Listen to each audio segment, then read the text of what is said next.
Olá pessoal, essa é a aula de número 7. Eu resolvi dividir essa aula em duas partes, que é a aula sobre micobactérias. E normalmente nas provas, quando a gente dá uma observada nas questões, eles pedem tanto sobre a micobactéria tuberculose e a doença tuberculose, como a do Mycobacterium lepre e a doença que é a hanseníase. Então, para não causar uma certa confusão na cabeça de vocês, eu dividi em duas partes para que a gente consiga ver de maneira isolada cada uma dessas doenças, tuberculose e hanseníase, porque existem formas de diagnóstico diferentes.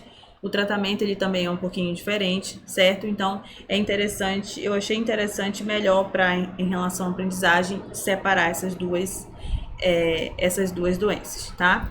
Então, deixa eu só projetar e vamos lá. Aqui nessa primeira aula eu vou fazer a introdução sobre as micobactérias, algumas características, e aí na parte 2 a gente já vai pular especificamente para a hanseníase, tá? Não vamos repetir essas informações da primeira parte. Então, dentro do grupo das micobactérias, que é um grupo diferenciado em relação à composição de parede, a comportamento, enquanto doença, no comportamento, enquanto a sensibilidade a antimicrobianos, então essas bactérias elas são separadas e estudadas ali num grupo à parte, tá? Que é o grupo das micobactérias. Então, dentro das micobactérias, normalmente são divididas em 3 partes. Se você quiser mais informações sobre as micobactérias, eu tenho uma aula no meu canal falando especificamente das micobactérias, classificação, esses detalhes, tá? Mas de maneira geral, elas são divididas em 3 grupos, que é o complexo Mycobacterium tuberculosis, que são várias bactérias que têm em comum a possibilidade de causar a doença respiratória, né, doença pulmonar, a doença como a gente conhece como a tuberculose. As micobactérias não tuberculosas, tá? Que estão envolvidas em outras patologias, especialmente doenças, são consideradas micobactérias oportunistas, tá? E o Mycobacterium lepre, que é a bactéria causadora da hanseníase, tá? Então, normalmente, micobactérias a gente separa em 3, mas em provas de concurso eles focam em TB, em tuberculose e hanseníase, tá? Então, de importância médica mais proeminente, nós temos o Mycobacterium tuberculose e o Mycobacterium lepre. Essas micobactérias têm algumas características em comum. São bacilos, tá? Eles são bactérias diminutas, mas na forma de bacilos, né? Com suas células mais alongadas, não possuem flagelos, elas também não possuem cápsula, não produzem toxinas e não são capazes de formar endósporo. Mesmo elas não tendo várias características que normalmente estão associadas à patogenicidade, mas apenas com o que elas têm já são bactérias suficientes para causar grandes problemas. Então, essa imagem que vocês estão vendo aqui é uma lâmina onde ela foi corada com uma coloração específica para bacilos alcoócitos resistentes, onde o fundo fica azul, que seria o contracorante. Então, todas as nossas células, outras bactérias que não são micobactérias ficam azuis, e aí as micobactérias elas vão ficar rosa, tá? Elas vão ter esse contraste justamente para a gente conseguir separá-las das demais bactérias que podem aparecer nessa amostra. Então, uma característica bem marcante e que volta e meia é cobrado dentro das provas é a composição da parede celular dessas bactérias. Então, um dos principais componentes e que tem muito a ver com a necessidade de utilizar outros corantes que não a coloração de grão para a gente visualizá-las é a presença de lipídios, principalmente os ácidos micólicos, que seriam aqui nessa imagem que a gente está usando, essas perninhas, né, aqui mais escuras, ok? Então, esses ácidos micólicos, eles são um componente bastante presente na parede celular das micobactérias. E essa parede é uma parede bem eficiente sob o ponto de vista de proteção para a bactéria. Então, quando você estuda a fisiopatologia da tuberculose, você vai ver que na etapa em que essa micobactéria ela chega até os nossos pulmões e os macrófagos chegam para fagocitá-la e fagocitam, ela possui estratégias ali em que aqueles lisossomos presentes nos macrófagos para a destruição dessa bactéria, eles não vão causar danos a ela, porque ela tem estratégias que evitam a destruição, né, pela lise por esses macrófagos, tá? Então, muito dessa resistência, dessa capacidade de sobreviver dentro do nosso corpo está associada ali a essa parede celular bastante eficiente, tá? Então, ela é resistente à ação de lise dos macrófagos. Ela também tem uma resistência a vários agentes desinfetantes. Então, quando a gente estudou lá na aula 1 sobre os mecanismos de controle do crescimento microbiano, eu mostrei alguns desinfetantes. E alguns deles, se vocês forem olhar, vocês precisam ter noção de onde aquele material esteve e do risco, por exemplo, de ter entrado em contato com secreções que tenham micobactérias, porque se houver esse risco, o tempo de exposição aos desinfetantes tem que ser maior, tá? Justamente porque essa parede celular protege essa bactéria da ação desses desinfetantes. E além disso, ela também consegue ser bastante resistente a vários antibióticos comuns. Então, vocês vão ver lá no final que a forma de tratamento envolve o uso de diferentes antibióticos com diferentes mecanismos de ação para ter uma efetividade ali no tratamento da tuberculose, tá? Então, a tuberculose ela é uma doença pulmonar grave. Na realidade, ela começa no pulmão e ela pode se espalhar para outras partes do corpo, dependendo de quem seja esse paciente. Se esse paciente ele já teve uma imunização prévia, tá bom? Mas de maneira geral, ela é uma doença pulmonar grave, crônica e altamente contagiosa. Inclusive, o nosso país tem um problema muito grande em relação ao controle da tuberculose. E essa tuberculose, essa doença pulmonar, ela pode ser causada por várias micobactérias que fazem parte desse complexo Mycobacterium tuberculose. Então, o que seria isso? É um grupo restrito ali de micobactérias que tem em comum a capacidade de causar tuberculose nos humanos e em outros animais, né? Então, você tem Mycobacterium tuberculose, Mycobacterium bovis, Mycobacterium africano, que todos eles podem causar tuberculose em humanos, mas o tuberculose é o mais comum na nossa espécie, por isso que a atenção é voltada mais para ele.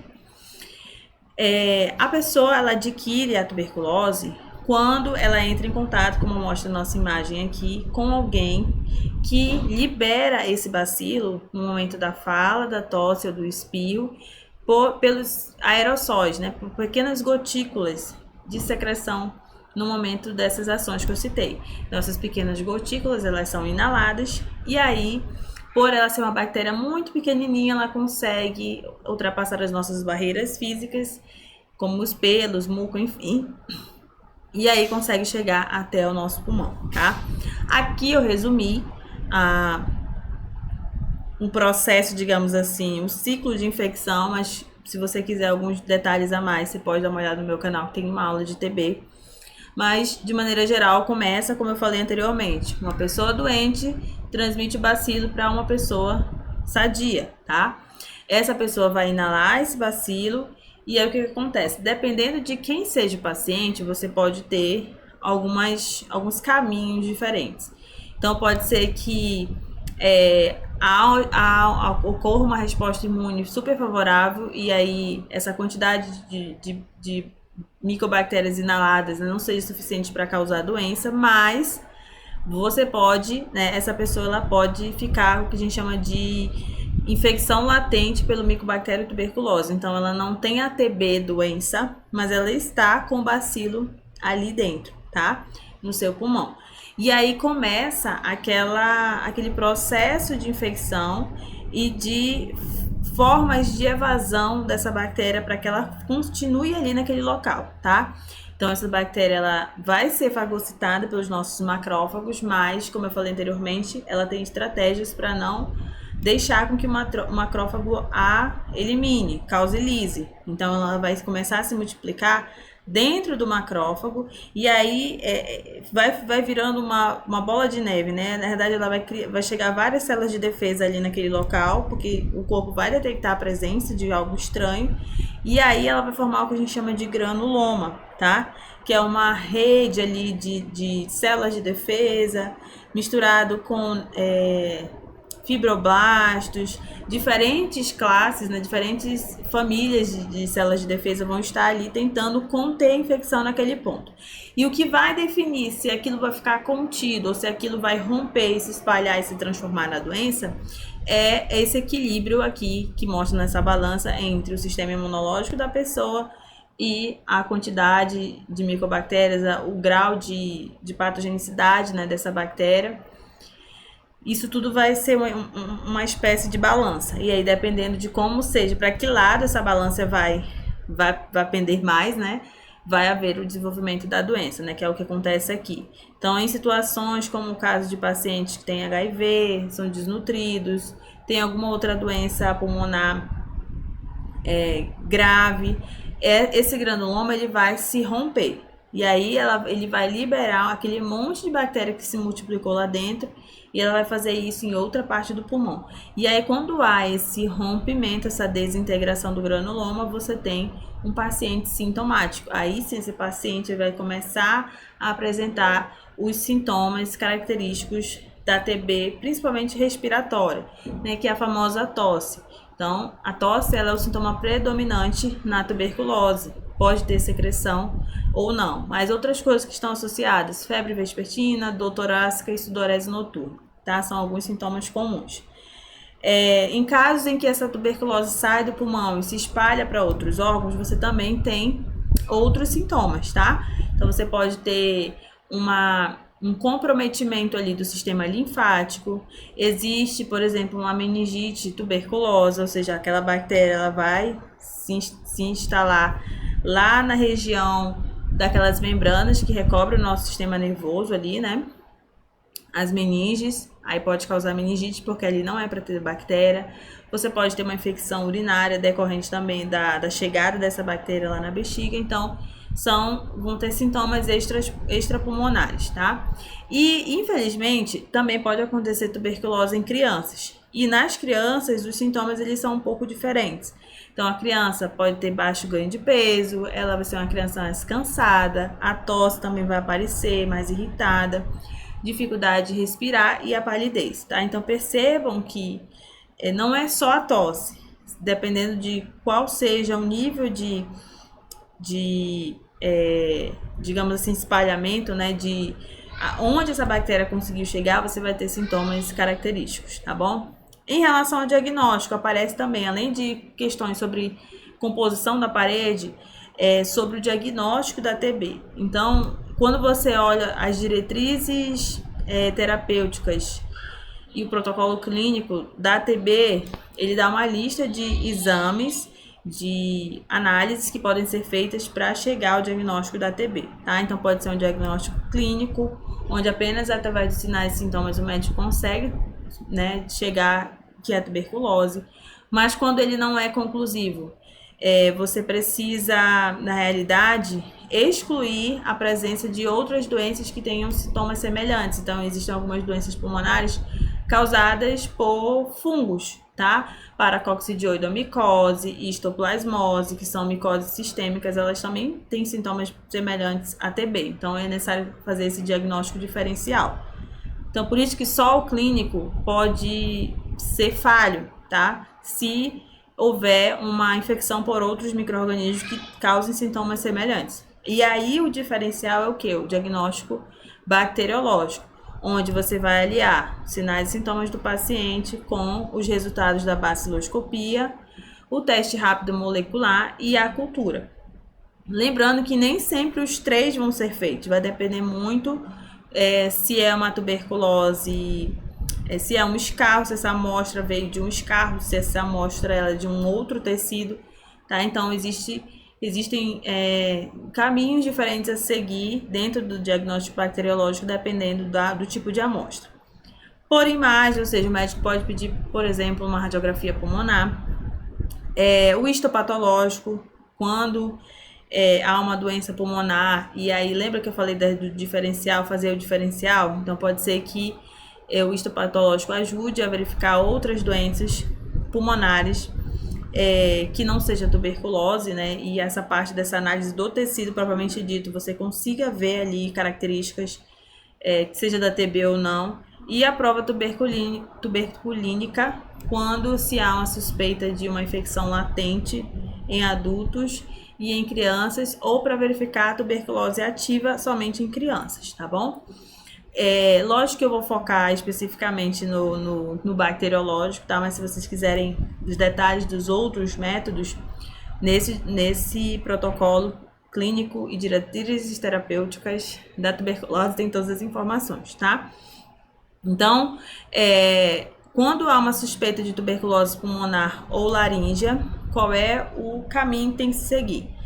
Realizar o teste rápido molecular para a tuberculose. Então, a partir desse escarro, vai utilizar a biologia molecular para pesquisar o DNA daquela bactéria. E aí, pode ser que dê detectado, ou seja, de fato a pessoa está com tuberculose, é um paciente com tuberculose, e esse teste, além de mostrar, ajudar no diagnóstico de TB, ele também mostra se essa bactéria tem resistência à rifampicina ou não, porque pode acontecer disso também. E aí esse teste lhe ajuda, né? Se esse paciente tiver resistência, vai ter que fazer um outro teste molecular, tá bom? Associado à cultura, ou seja, vai pegar esse escarro e vai colocar no meio de cultura, e um teste de sensibilidade, tá? Ali na placa, como aquele que a gente conhece. Se essa resistência ela não for detectada, ou seja, essa pessoa tem tuberculose, mas essa bactéria não é resistente à rifampicina. Então, só faz a cultura e o teste de sensibilidade, tá bom? E começa o tratamento com o esquema básico que eu vou mostrar lá no final, tá?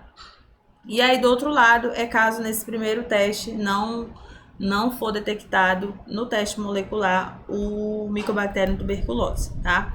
E aí você vai ter que seguir até chegar, por exemplo, a fazer uma cultura e o teste de sensibilidade, quando o paciente, apesar de não ter sido detectado o Mycobacterium na amostra, continuar apresentando sintomas. Então, como eu falei, eu vou focar no diagnóstico bacteriológico. Então, você tem aqui a baciloscopia direta. O que é isso? Você vai pegar o escarro do jeito que ele veio.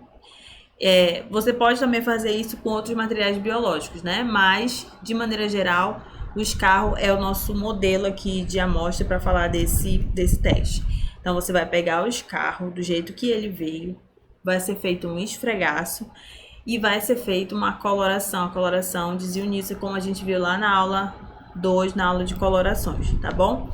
E aí, você vai analisar essa lâmina, fazer essa baciloscopia direta e vai avaliar 100 campos, tá? Então, depois de 100 campos, se você não encontrar nenhum bacilo, o resultado é negativo. E aí, essa estratificação de 1 a 9, você vai relatar quanto que você encontrou. De 10 a 99, dentro dos 100, positivo, uma cruz. E aí, né, aumentando a quantidade de bacilos encontrados, aumenta a quantidade de cruzes. O teste rápido, como eu falei, é um teste que utiliza a biologia molecular, ou seja, você vai pesquisar dentro daquela amostra o DNA do Mycobacterium tuberculose, tá? Utilizando a PCR em tempo real. E aí, esse é um teste rápido, tá? Tanto que o nome é teste rápido molecular. Em 2 horas, mais ou menos, você tem um resultado da presença ou ausência de Mycobacterium tuberculose naquela amostra, utilizando normalmente, como eu falei, o escarro como a nossa amostra padrão, tá? E aí você tem as interpretações desse teste. Então, pegou a amostra, fez o teste rápido molecular e não encontrou o Mycobacterium tuberculose, é negativo, tá? Essa doença pulmonar, né? Pode ser que seja uma outra e não a tuberculose. E aí, dependendo dos resultados, você vai ter um protocolo diferente para seguir ou para liberar dentro do seu laboratório, tá? A cultura, ela nem sempre vai ser solicitada. Vai depender daquela sequência que eu mostrei para vocês logo no começo do diagnóstico, tá bom? Então, se ela for solicitada, saibam que os meios de cultura que podem ser utilizados são meios de cultura bastante diferentes quando comparado aos outros, tá? Você tem aqui duas opções quando a gente fala de meio de cultura sólido, que é o Lewis Stein Jensen, ou LJ, e o Ogawa Kudo, tá? O meio deles tem como base o ovo, certo? São meios bastante específicos. Eles têm muitos antibióticos incorporados, justamente porque por ser uma amostra que o escarro, né? É uma amostra que tem um monte de bactéria ali da nossa microbiota. Então é necessário haver uma certa seletividade para permitir somente com que a micobactéria cresça, tá bom? Qual é a vantagem de utilizar esses meios? O custo é baixo, né? E o índice de contaminação também é baixo. Porém, as micobactérias, especialmente micobacterium tuberculosis, porque o lepra ele não é cultivável, tem um tempo de crescimento bastante lento nos meios sólidos, né? Então pode ser que você tenha que esperar até 30 dias ou 8 semanas para ter esse crescimento que vocês estão vendo aqui nesse meio de cima, que é o LJ, tá? Essa é a desvantagem. Quando você utiliza o meio líquido, ou seja, quando você faz uma cultura automatizada, né, você tem a possibilidade de reduzir esse tempo para 5 a 12 dias se o teste for positivo e 42 dias quando ele é negativo, tá? Mas assim, a desvantagem é que o método automatizado, você tem que ter o equipamento, você tem que ter os meios de cultura específicos, não são métodos baratos, né? Tem todo esse entrave, mas de todo modo existem essas duas opções, tá? A prova tuberculínica, também falei anteriormente, ela não é realizada em todas as situações, é usada somente quando há uma suspeita de infecção latente nos adultos e nas crianças e na TB ativa em crianças. Então, como é que ela é feita? Você vai inocular, né, uma pequena quantidade do Mycobacterium, na verdade é um derivado proteico purificado do Mycobacterium tuberculosis na via intradérmica, tá? Bem superficial mesmo, como mostra na imagem. E aí esse paciente, ele vai ser mandado para casa e a ideia é verificar se, por exemplo, essa pessoa estiver com o micobactério, vai haver uma reação, porque essa pessoa já desenvolveu alguns anticorpos específicos, né, contra o Mycobacterium tuberculose. E assim, antigamente as pessoas achavam que poderia dar falso positivo para qualquer pessoa que já foi imunizada quando criança, né? Lembra, a gente ao nascer, dentro dos primeiros 7 dias, uma das primeiras vacinas que a gente toma é a BCG. Mas a gente já sabe que essa reação ela só acontece quando, por exemplo, uma pessoa que tomou essa vacina num período muito curto, próximo ali à prova tuberculínica, o que na maioria das vezes não acontece, né? A gente toma ao nascer, tá? Por isso que ele continua sendo utilizado nessas condições que eu falei. Então, o paciente vai para casa e aí, se ele estiver infectado, ele vai ter uma produção de anticorpos ali recente, né? E aí, esses anticorpos, eles vão gerar uma espécie de endurado, né? Uma espécie de uma lesão ali naquele local onde foi aplicado esse purificado proteico, tá? E aí, essa enduração, que aparecer, vai ser medida, tá? Então, por exemplo, aqui tem uma imagem de um braço, tá? Lembrando que isso é feito no braço. Você tem que medir com uma régua, de preferência uma régua transparente. E aí, se, por exemplo, esse endurado, o tamanho dele de um lado ao outro, né? Como mostrado na imagem. Deixa eu ampliar para você dar uma olhadinha. Olha só, você coloca a régua e ele foi igual ou superior a 5 milímetros, ou seja, aqui ó, meio centímetro, digamos assim, tá? Meio centímetro. Se ele for igual ou superior a 5 milímetros, ele já é positivo, tá? Nesse caso aqui, você já tem quase, né, de um lado para o outro, você tem o que? 12 milímetros, bem positivão, tá? Mas lembrando que tem que ser feita a leitura dentro do período determinado para você não ter ali um resultado controverso, tá bom? Em relação ao tratamento, existe já um tratamento padronizado para a tuberculose, tanto para adultos quanto para crianças. E esse tratamento, ele é um tratamento de no mínimo 6 meses, tá? Utilizando 4 antibióticos com mecanismos de ação diferentes, que é a rifampicina, isoniazida, pirazinamida e o etambutol. Tá? E aí, dependendo se é uma criança ou se é um adulto, existe uma concentração, uma quantidade, né, de medicamento que você vai tomar. Mas, inicialmente, o esquema ele é bem parecido, né, que é 2 meses, que seria a dose de ataque ali, né, aquela dose inicial para parar a replicação dessa bactéria, a multiplicação dessa bactéria, e aí já fazer com que esse paciente não fique mais transmitindo isso para outras pessoas.